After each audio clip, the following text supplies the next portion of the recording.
మనం ఆశీర్వదించు అనగానే ఆశీర్వదించడు. మరి ఏం చేస్తాడంటే ఆశీర్వాదానికి, నువ్వు ఏ విధమైన ఆశీర్వాదాలు కోరుతున్నావో ఆ విధమైన ఆశీర్వాదాన్ని పొందటానికి, తట్టుకోవటానికి అనుకూలమైన వ్యక్తిగా నిన్ను సిద్ధపరచడానికి దేవుడు ముందు మొదలు పెడతాడు. ఏమన్నా అర్థమైందా? ఆ దీవెనను తట్టుకోవటానికి, ఆ ఆశీర్వాదాన్ని పొందటానికి తగిన వ్యక్తులుగా మనల్ని ముందు రెడీ చేసుకుంటాడు. అలాగాని రెడీ చేయకుండా మనకి బ్లెస్సింగ్ ఇచ్చాడు అనుకో, ఫర్ ఎగ్జాంపుల్ ఎక్కడ దాకా వద్దండి, దేవా నాకు వరం ఇయ్యవా, కృపా వరం ఇయ్యవా, కృపా వరం ఇయ్యవా అని కొంతమంది ప్రార్థన చేస్తారు. స్వస్థపరచు వరమో, ఆత్మల వివేచనో, ప్రవచన వరమో, భాషలో ఏదో ఒకటి అడుగుతూ ఉంటారు.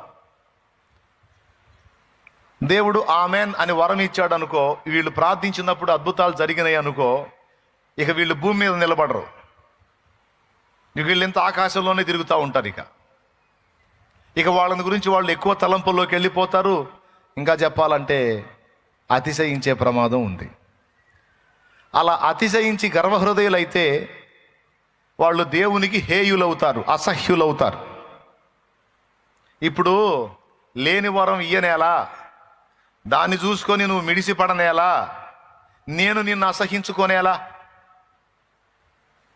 అవునా?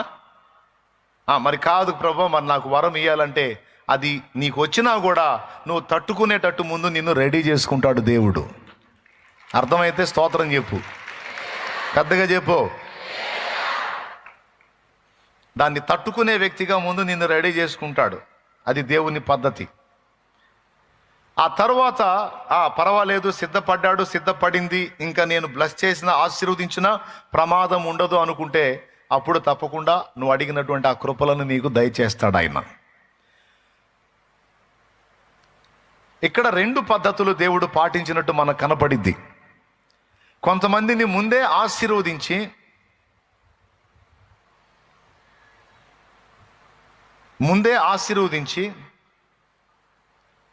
తర్వాత ఆయన అనుకున్న పని చేస్తాడు. కొంతమందిని ముందు అనుకున్న పని చేసి తర్వాత ఆశీర్వదిస్తాడు. ఇంతకు అసలు అనుకున్న పని ఏందో అంటే ఇందాక చదివాంగా, విరగ్గొట్టడం. దేవునికి స్తోత్రం కలుగును గాక. ఏంటా పని? విరగ్గొట్టడం అంటారు. ఇంత కష్టపడి చెప్పింది ఈ పాయింట్గా అనుకోవాకండి, అది చాలా ముఖ్యమైన పాయింట్. విరగ్గొట్టడం మనల్ని నానా విధాలుగా